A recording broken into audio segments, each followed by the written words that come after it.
सो hey everyone, welcome back. तो भाई क्या हाल चाल है हम सभी के। तो यार आज की क्लास में हमने पढ़ना है फाइनेंशियल स्टेटमेंट चैप्टर को। इस चैप्टर को यार बहुत बच्चे फाइनल अकाउंट्स भी बोलते हैं। तो इसमें हमें मेनली क्या समझना है, trading account, profit and loss account और बैलेंस शीट। ठीक है, तो बहुत ही ईजी चैप्टर है। इसके साथ साथ मैं कॉन्सेप्ट वीडियोस भी बना रहा हूँ, तो यार उनको जरूर समझना है, उनको आपने जरूर देखना है। प्लेलिस्ट में आपको मिल जाएंगे कॉन्सेप्ट नेम से, ठीक है, उसके थंबनेल वगैरह पे कॉन्सेप्ट लिखा होगा, तो वो वीडियोस आपने जरूर देखने हैं। तो एक इन्फॉर्मेशन हमारी ये हो गई। दूसरी इंपॉर्टेंट इन्फॉर्मेशन मुझे आपके साथ ये शेयर करनी है कि मैंने यार अभी व्हाट्सएप चैनल स्टार्ट करा है। तो जो भी बच्चे मेरे साथ ज़्यादा कनेक्टेड रहना चाहते हैं, ठीक है, जो भी चैनल रिलेटेड अपडेट होगी वो सारी की सारी मैं व्हाट्सएप चैनल पर डालूंगा। ठीक है, और मान लो मुझे कोई सजेशन लेनी है, आप लोगों से कोई सजेशन लेनी है, तो वो भी मैं व्हाट्सएप चैनल पर ही लूंगा। तो जल्दी जल्दी जाकर यार व्हाट्सएप चैनल आप लोग ज्वाइन कर लो, और लिंक मैं उसका शेयर करने वाला हूँ पिंड कमेंट में भी और साथ साथ डिस्क्रिप्शन में भी। तो बिना टाइम वेस्ट करते हुए स्टार्ट करते हैं हम लोग आज। ऑलराइट, तो कंटिन्यू करेंगे हम लोग एडजस्टमेंट्स वाले चैप्टर को। तो हमारे को क्वेश्चन गिवन है, कह रहे following are the balances extracted from the books of Naren. तो ये हमारे ओनर का नेम गिवन है नारेन, ठीक है। तो अब आपको देखो यहाँ पे कैपिटल ड्राइंग्स वगैरह गिवन है, डेटा गिवन है। तो ये नॉर्मल कैपिटल है, नरेन्स कैपिटल लिखे या खाली कैपिटल लिखे बात एक ही है, ठीक है। नरेन्स ड्राइंग लिखे या खाली ड्राइंग्स लिखे बात एक ही है, सेम ही ट्रीटमेंट रहने वाला है, ठीक है। तो एक एक करके आइटम्स को भी डिस्कस करेंगे, ठीक है। तो हम पहले आइटम्स डिस्कस करते हैं, फिर एडजस्टमेंट्स हम लोग डिस्कस करेंगे। तो आप लोगों को पता है ये कैपिटल ड्राइंग्स जाती हैं बैलेंस शीट में, ठीक है। फर्नीचर फिटिंग्स बैलेंस शीट में कहाँ जाती है, एसेट्स में। बैंक ओवरड्राफ्ट का मतलब होता है नेगेटिव बैंक बैलेंस, मतलब कि मेरे अकाउंट में पैसा नेगेटिव चला गया किसी वजह से, तो ये कर्ज है, हमें बैंक को पैसा चुकाना है, तो लाइबिलिटी बैलेंस शीट में लाइबिलिटीज। क्रेडिटर्स बैलेंस शीट में लाइबिलिटी। बिल्डिंग बैलेंस शीट में एसेट। स्टॉक की ओपनिंग डेट है, साल की शुरुआत की डेट है, तो ये ओपनिंग स्टॉक है, ओपनिंग स्टॉक जाएगा हमारा ट्रेडिंग में, ठीक है। तो नेक्स्ट है डेटर्स। डेटर्स आपका बैलेंस शीट में एसेट्स, ठीक है। Rent from tenants 10,000। देखो टेनेंट्स का मतलब होता है किराएदार। जैसे मान लो आपने आपके घर पे, आपके पास मान लो कोई एक्स्ट्रा घर है, एक्स्ट्रा जगह है, एक्स्ट्रा ज़मीन है, कुछ भी है, तो हम लोग क्या करते हैं, खाली नहीं छोड़ते ज़मीन को, हम किसी किराएदार को दे देते हैं। तो किराएदार क्या देता है, हमें किराया देता है। तो टेनेंट से क्या मिल रहा है, रेंट मिल रहा है, तो ये अपने लिए क्या हो जाएगी, इनकम हो जाएगी, ठीक है। तो ये हमारे लिए क्या हो जाएगी, इनकम हो जाएगी। तो ये चीज़ हमारे को समझनी है। तो ये जाएगी कहाँ, P&L की क्रेडिट साइड में, ठीक है। परचेजेस नॉर्मल ट्रेडिंग में जाएगा। Sales trading, sales return trading में माइनस। डिस्काउंट डेबिट होगा तो P&L की डेबिट में लिखना, क्योंकि ये डिस्काउंट अलाउड है। डिस्काउंट क्रेडिट होगा तो ये P&L की क्रेडिट में भेजना, ठीक है। तो ये क्योंकि ये डिस्काउंट रिसीव्ड है तो इनकम की तरह ट्रीट करते। Insurance P&L debit. General expense P&L debit. Salaries P&L debit. Commission debit भी P&L अकाउंट में डेबिट साइड पे जाएगा। परचेजेस के ऊपर कैरेज, कैरेज होता है ट्रांसपोर्टेशन, तो कैरेज ऑन परचेजेस आपका मेरे भाई ट्रेडिंग में जाएगा। कैरेज ऑन सेल्स बेटा आपको याद रखना है, वो P&L में जाएगा, ठीक है। तो परचेज रिलेटेड, प्रोडक्शन रिलेटेड खर्चे हमेशा ट्रेडिंग में जाते हैं, ट्रेडिंग अकाउंट में। बैड डेट्स रिटर्न ऑफ, ये आपका बैड डेट्स है, P&L अकाउंट की डेबिट साइड में जाएगा, खर्चा है, नुकसान है, ठीक है। खर्चा नहीं है वैसे, नुकसान है ये। अब आप देखो एक एक करके एडजस्टमेंट्स हम लोग डिस्कस करेंगे। तो यहाँ पर मेरे को दिख रहा है क्लोजिंग स्टॉक की दो वैल्यूज। क्लोजिंग स्टॉक की एक तो उसने ये वैल्यू लिखी है, साथ साथ किसी और कह रहे हैं नेट रियलाइजेबल वैल्यू इतनी। याद रखना जब भी दो वैल्यूज होगी, कुछ भी कहानी लिख दें यहाँ पे, जब भी दो वैल्यूज होगी कम वाली वैल्यू को आपने पिक करना है। तो ये वैल्यू वो वैल्यू जो हम लोग अपने क्वेश्चन में यूज करेंगे, इस ज्यादा वाली वैल्यू को आपने इग्नोर करना है, ठीक है। तो कम वाली क्यों लेते हैं, प्रूडेंस कॉन्सेप्ट होता है इसके पीछे, ठीक है। थ्योरी में पढ़ोगे, प्रूडेंस प्रिंसिपल आप लोगों के सिलेबस में था, ठीक है। थर्ड चैप्टर जो बेसिक अकाउंटिंग टर्म से अगला चैप्टर होता है उसमें पढ़ाया जाता है, तो वहां पढ़ लेना अगर ज्यादा डिटेल में जानना है। अदरवाइज क्वेश्चन सॉल्विंग के लिए सिर्फ इतना याद कर लो, कम वैल्यू पकड़नी है क्लोजिंग स्टॉक की जब भी दो वैल्यूज गिवन होंगी। तो डेप्रीसिएशन आप लोगों को पता है, बिल्डिंग और फर्नीचर एंड फिटिंग्स। तो मैं यहाँ स्टार मार देता हूँ बिल्डिंग पे भी, और फर्नीचर फिटिंग्स के ऊपर भी मैं स्टार मार देता हूँ, ताकि जब मैं यहाँ ट्रायल बैलेंस में नजर मारूँ मुझे निशानी के तौर पर पता चल जाए कि ये एक एडजस्टमेंट है, ठीक है। तो मैं ऐसे करता हूँ, आप लोग भी ऐसे स्टार मार लिया करो एडजस्टमेंट पे, ताकि आपका कोई एडजस्टमेंट छूट ना जाए। फिर है provision of 5% on debtors for doubtful dates. तो ये डाउटफुल डेट्स के लिए प्रोविजन डेटर पे बनाने, मैंने स्टार बना दिया। Carry forward 2,000 for unexpired insurance. तो इंश्योरेंस मेरा कहाँ था, यहाँ कहीं था, इस पे भी मैं एक स्टार बना देता हूँ क्योंकि मेरे को एडजस्टमेंट है, याद आएगा। अनएक्सपायर्ड इंश्योरेंस मतलब होता है प्री पेड इंश्योरेंस, तो इसको माइनस करेंगे P&L अकाउंट में और बैलेंस शीट में एसेट्स में दिखाएंगे।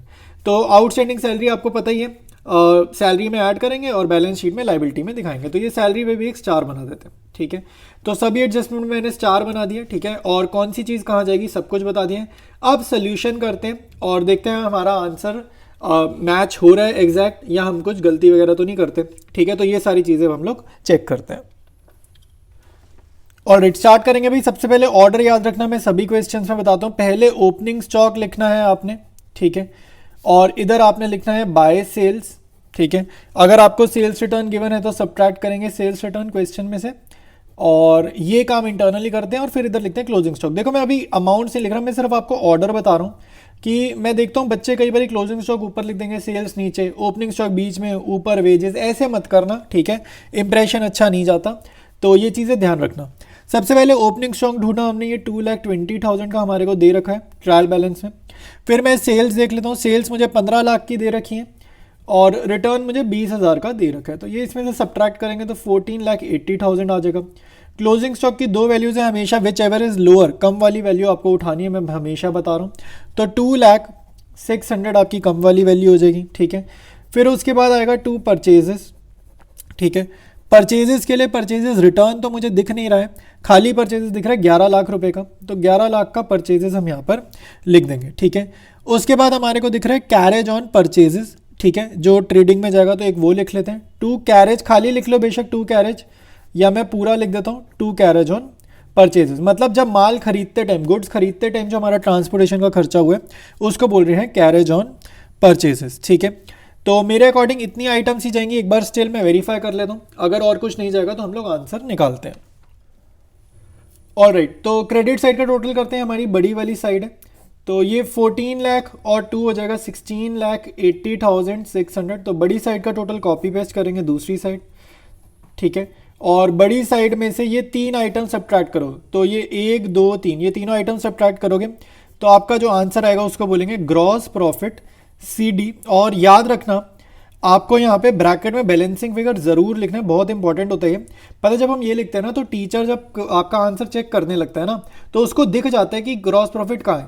तो अगर ये ठीक निकाला है ना, या मान लो तुम्हारा नहीं निकला, तुमने इधर उधर से पूछ कर भी लिखा, और अगर टीचर को ये वैल्यू ठीक मिल गई ना, उसने ऊपर ज़्यादा ध्यान से देखना भी नहीं है और आपको फुल मार्क्स मिल जाएंगे। तो ये बैलेंसिंग फिगर ज़रूर लिख देना निशानी के लिए, ताकि टीचर को पता चले यहाँ पर ट्रेडिंग अकाउंट का आंसर इसने निकाला है। तो चांसेस यही होते हैं, अगर ये आंसर आपका ठीक निकल गया तो आपने ऊपर ठीक ही करा होगा, तो आपको थोड़ा सा बेनिफिट मिल जाएगा। तो ये बैलेंसिंग फिगर इसलिए लिखना। 2 को इधर करो बाय, ठीक है। अब ये हम profit and loss account start कर रहे हैं, तो जैसे डिप्रिसिएशन में CD साइड चेंज करके BD बन जाता है, तो सेम लॉजिक से यहाँ पे बाय ग्रॉस प्रॉफिट BD कर देना, और वैल्यू भी कॉपी पेस्ट करेंगे 3,42,600 रुपीज़। सबसे पहले मैं लिखूंगा रेंट फ्रॉम टेनेंट्स, ठीक है। ट्रायल बैलेंस में देख रहा हूँ तो ये इनकम है, मैंने आपको समझाया था किराएदार किराएदार से हमें किराया मिलता है, किराएदार से हमें किराया मिलता है, तो ये फर्म के लिए इनकम है। तो बाय रेंट फ्रॉम टेनेंट्स, ठीक है, तो 10,000, तो ये यहाँ आ जाएगा, ठीक है। उसके बाद हमारे को दिख रही है नेक्स्ट आइटम डिस्काउंट दिख रहा है, तो डेबिट में डिस्काउंट है तो डेबिट में लिख दो, वहाँ पर डेबिट का सिंबल है तो डेबिट में 16,000, और जब डिस्काउंट के साथ क्रेडिट का सिंबल है तो ये बाय में लिख दो, बाय डिस्काउंट, ठीक है। होता क्या है, फ़र्क क्या होता है भाई, ये जो डेबिट वाला डिस्काउंट होता है ये अलाउड होता है, ये हमारा खर्चा होता है। ये जो क्रेडिट वाला होता है ये रिसीव्ड होता है, ये हमारी इनकम होती है, ठीक है। तो ये 20,000 रुपये गिवन है तो ये यहाँ पर लिख देंगे। उसके बाद मुझे P&L में दिख रही है इंश्योरेंस, बट इंश्योरेंस के साथ है एक स्टार, स्टार का मतलब है इससे रिलेटेड हमें एडजस्टमेंट गिवन है। तो इंश्योरेंस मैंने देखकर लिखी, ये है 20,000 रुपये, ये मैं इंटरनली लिख रहा हूँ पर्टिकुलर्स वाले कॉलम में। और इंश्योरेंस का 2,000 का अनएक्सपायर्ड है, अनएक्सपायर्ड मतलब प्रीपेड इंश्योरेंस, ठीक है। अनएक्सपायर्ड मतलब प्रीपेड इंश्योरेंस, एडवांस इंश्योरेंस, तो ये अपनी 2,000 की है, तो ये सब्ट्रैक्ट करो क्योंकि ये अगले साल का पहले पे कर दिया। यहाँ पर आपको इसी साल के खर्चे लिखने होते हैं, तो जो इस ईयर का खर्चा नहीं है वो यहाँ से हटा देंगे, ये अगले साल का खर्चा है, ठीक है। और आउटस्टैंडिंग ऐड करते हैं क्योंकि वो इस ईयर का खर्चा है। हमें ये नहीं देखना कैश में पेमेंट हुई नहीं हुई, कैश मिला नहीं मिला, उससे फ़र्क नहीं है। जी आइडियली मिलना चाहिए था कैश, या इनकम नहीं मिलनी चाहिए थी, खर्चा होना चाहिए था या नहीं होना चाहिए। आइडियली कैश का ज़्यादा दिमाग नहीं लगाना, हम लोग अक्रूवल सिस्टम पढ़ रहे हैं अकाउंट्स में, ठीक है। तो ये इंश्योरेंस हो गया। उसके बाद दिख रहा है जनरल एक्सपेंस, तो ये कॉपी पेस्ट करेंगे। मैं ट्रायल बैलेंस में जैसे ऑर्डर में लिखी हैं चीज़ें उसी अकॉर्डिंग ही P&L अकाउंट बना रहा हूँ। फिर सैलरीज गिवन है, सैलरीज भी कॉपी पेस्ट होंगी, ठीक है, वो 90K की गिवन है। फिर अच्छा सैलरीज मैंने यार जल्दबाजी में लिख तो दी, बट कोई बात नहीं, एडजस्टमेंट इज 4 मैंने देखा नहीं, तो मैं अलग से लिख रहा हूँ। देखो ये इंटरनली लिखता तो बहुत बढ़िया था, 90,000 और प्लस करता, बट अब कटिंग करने से अच्छा है 2 आउटस्टैंडिंग सैलरीज में अलग से लिख देता हूँ, ठीक है। तो ऐसे भी कर देना, कोई दिक्कत नहीं है, इसमें भी फुल मार्क्स मिलेंगे। बेटर होगा 90,000 और 15,000 या अंदर लिखो और बाहर लिखो 1,05,000, वो ज़्यादा बेटर है, बट मेरा हाथ चल गया तो कोई बात नहीं, कटिंग नहीं कर रहे, ऐसे ही लिख देते हैं, ठीक है। इसके बाद मेरे को दिख रहा है कमीशन डेबिट, तो वो कॉपी करेंगे, तो टू कमीशन डेबिट, डेबिट मतलब ये कमीशन पे करा है तो खर्चा है 22,000 का। कैरेज ऑन परचेज यहाँ नहीं जाएगा, फिर जाएगा to bad debts written off, तो खाली बैड डेट्स लिख लो, कोई दिक्कत वाली बात नहीं है। 8,000 रुपये की आप यहाँ पर बैड डेट्स लिख देंगे, ठीक है। अब हम चलते हैं एडजस्टमेंट्स देखते हैं, हमने कुछ एडजस्टमेंट्स छोड़ी हैं। एक तो डेप्रीसिएशन की एडजस्टमेंट्स मेरे को बताई गई हैं, ठीक है। एडजस्टमेंट नंबर डेप्रीसिएशन का सेकंड है, तो टू डेप्रीसिएशन लिख लेते हैं। तो हमारे को गिवन है बिल्डिंग की, उसने खुद ही बोली है 3,000 लगा दो, और फर्नीचर एंड फिटिंग की भी उसने हमारे को बताई है खुद से 2,500, तो ये हो जाएगा 5,500, तो वो मैंने यहाँ लिख दिया। फिर मुझे प्रोविजन बनाना है 5% का, तो यहाँ लिख दो to provision for doubtful debts, ये मेरे को एडजस्टमेंट गिवन है, to provision for doubtful debts, ठीक है। तो ये 5% बना दो डेटर का, तो आपके जो डेटर गिवन है वो क्वेश्चन में ढूंढो जरा, तो क्वेश्चन में डेटर गिवन है 1,80,000 रुपये के, तो 1,80,000 का 10% क्या होता है 18,000, 5% उसका आधा, तो यानी कि 9,000 रुपये हमारी प्रोविजन हो जाएगी, ठीक है। तो डेप्रीसिएशन भी लगा दी, प्रोविजन भी लगा दी। एक बारी में आइटम्स देख ले तो कहीं कुछ रह तो नहीं गया, अदरवाइज कुछ नहीं रहता तो हम लोग नेट प्रॉफिट या नेट लॉस कैलकुलेट करेंगे। ऑल राइट, टोटलिंग वगैरह करते हैं, कोई आइटम नहीं छूटी। क्रेडिट साइड हमारी बड़ी आ रही है, तो इसको ऐड करा, ये 3 आइटम्स को ऐड करा, ये आएगा 3,72,600 रुपीज़। बड़ी साइड का टोटल इधर कॉपी करेंगे, 372,600 रुपीज़। 3 इस वाली आइटम में से ये 1 2 3 4 5 6 7 8 9, इन 9 आइटम्स को आपको सब्ट्रैक्ट करना है और आपका आंसर आएगा नेट प्रॉफिट। तो यहाँ खाली नेट प्रॉफिट मत लिखना, यहाँ लिखेंगे to net profit transfer to capital account, ठीक है, और ब्रैकेट में लिख देना बैलेंसिंग फिगर, ठीक है, ये ज़रूर लिख देना। तो इसमें से ये 9 आइटम्स को आप सब्ट्रैक्ट करोगे, आपका आंसर आएगा 1,49,100 रुपीज़, ठीक है। तो ये जो आपको स्क्रीन पे दिख रहा है ये आपका प्रॉफिट एंड लॉस अकाउंट आपको दिख रहा है। तो ये जो नेट प्रॉफिट की वैल्यू है इसको हम ट्रांसफर करेंगे बैलेंस शीट में, कैपिटल में इसको हम ऐड करेंगे। तो आप प्रिपेयर करेंगे बैलेंस शीट। ऑलराइट, प्रिपेयर करेंगे बैलेंस शीट। ऊपर हेडिंग देख लो, एज एट वर्ड लिखना है। सबसे पहले लाइबिलिटी स्टार्ट करते हैं। आपको गिवन है कैपिटल क्वेश्चन में, ठीक है, नरेन्स कैपिटल वगैरह लिखा है ना, तो कैपिटल देखो भाई 3 लाख रुपए की है। इसमें से आपको ड्राइंग्स हमेशा सब्ट्रैक्ट करनी है। आपको ड्राइंग्स गिवन है 50,000 की, वो हम सब्ट्रैक्ट करेंगे। ऐड करते हैं भाई इसमें नेट प्रॉफिट को, ठीक है, जो अभी अभी निकाला था P&L अकाउंट में, उसको हम ऐड करेंगे 1,49,100 रुपीज़।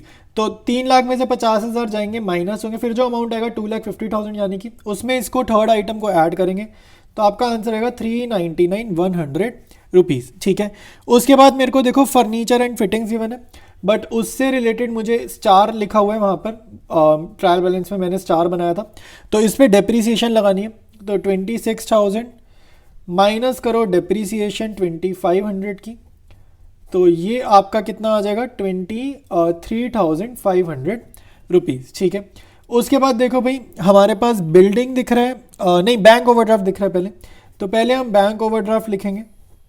बैंक ओवरड्राफ्ट आपका नेगेटिव बैंक बैलेंस होता है, ये लाइबिलिटी है, तो ये हम भेजेंगे यहाँ पर लाइबिलिटीज़ में 42,000 रुपीज़, ठीक है। उसके बाद दिख रहे हैं क्रेडिटर्स, क्रेडिटर्स भी कॉपी पेस्ट करने, कोई स्टार वगैरह नहीं लगा क्रेडिटर्स के ऊपर, तो ये है 1,38,000 के, ये भी कॉपी पेस्ट कर दिए। फिर दिख रहा है बिल्डिंग, बिल्डिंग में स्टार भी लगा है, तो बिल्डिंग आपकी है 2 लाख रुपए की, लेकिन इस पर डेप्रीसिएशन लगवा दिया है उसने, तो ये 2 लाख में से माइनस कर देंगे हम डेप्रीसिएशन 3,000 रुपये का, तो ये आपकी बिल्डिंग हो जाएगी 1,97,000 रुपीज़ की, ठीक है। मैं ट्रायल बैलेंस से एक एक आइटम देख रहा हूँ, तो आपको भी ऐसे ही देखना, जो क्वेश्चन है बेसिकली वहाँ से देखना। फिर आपको गिवन है डेटर्स, ठीक है, तो डेटर्स आपको कितने के गिवन है भाई, डेटर्स हमें गिवन है 180 के, तो इसमें ना आपको कॉपी पेस्ट नहीं करना, आपको प्रोविजन की एडजस्टमेंट है, तो एडजस्टमेंट्स आपको पता है 2 जगह जाती हैं, तो एडजस्टमेंट आप यहाँ पर भेजेंगे, बैड डेट्स आप यहाँ पर नहीं भेजेंगे, क्योंकि बैड डेट्स आपको ट्रायल बैलेंस में गिवन है, एडजस्टमेंट में नहीं गिवन। अगर एडजस्टमेंट में बैड डेट्स होती तो वो भी माइनस कराते, ठीक है, तो एडजस्टमेंट में बैड डेट्स नहीं है, इसलिए खाली प्रोविजन को आप माइनस कराओगे। तो 9,000 की प्रोविजन है, तो ये हो जाएगा 1,71,000 रुपीज़, ठीक है। उसके बाद आएगा क्लोजिंग स्टॉक, ठीक है। तो क्लोजिंग स्टॉक आपको 2,06,000 लिखना है, कम वाला क्लोजिंग स्टॉक एडजस्टमेंट में गिवन था इसलिए 2 जगह जाएगा, ठीक है। एक एडजस्टमेंट में प्रीपेड इंश्योरेंस गिवन है वो भी लिख देंगे, ठीक है। जो जो आइटम याद आती जाए लिखते जाना, रैंडमली भी लिख दोगे कोई दिक्कत नहीं आने वाली। तो 2,000 की ये प्रीपेड इंश्योरेंस लिख दी। इधर एक एडजस्टमेंट रह गई है आउटस्टैंडिंग सैलरी की, ठीक है। आउटस्टैंडिंग सैलरी यहाँ पर लिख देते हैं, ठीक है। तो आउटस्टैंडिंग सैलरी हमें गिवन है 15,000 रुपये, तो ये हमने यहाँ पर लिख दिए, ठीक है। तो मेरे according I think almost done हो चुके हैं। एक बार फिर भी वेरीफाई कर लेते हैं कहीं कोई आइटम रह तो नहीं गई, नहीं रहेगी तो टोटल वगैरह करेंगे। तो टोटल करते हैं दोनों साइड का, टोटल आई थिंक आपका मैच करेगा ही करेगा, हमने कोई भी आइटम नहीं स्किप करी है। तो दोनों साइड्स का आप टोटल करेंगे आएगा 594,100 और एसेट्स का भी आएगा 594,100। कभी भी डाउटफुल हो कि सही है अलग है, दोनों का अगर अलग अलग टोटल आ जाए, कभी भी डाउटफुल हो कौन से वाला सही होगा, तो अपना जो तुम लोग तुक्का लगाओगे वो लाइबिलिटी साइड को सही मानकर तुक्का लगाना, क्योंकि मोस्टली इसका ठीक निकल जाता है और गलती एसेट्स में होती है। तो ये मेक श्योर करना। और एक इंपॉर्टेंट अनाउंसमेंट यार, अगर आपको चैप्टर के नोट्स चाहिए जो मैं लिख रहा हूँ तो आप मेरा व्हाट्सएप चैनल फॉलो कर सकते हो, वहाँ पर मैं आपके साथ नोट्स वगैरह जो भी मैं लिखता हूँ लाइक अकाउंट्स के, इकोनॉमिक्स के, सारे मैं वहीं पर शेयर करता हूँ। तो जल्दी जल्दी यार व्हाट्सएप चैनल फॉलो कर लो। कोई भी डाउट्स हैं तो नीचे कमेंट्स में लिखना। कंटिन्यू करेंगे इसी चैप्टर को हम लोग नेक्स्ट वीडियो में।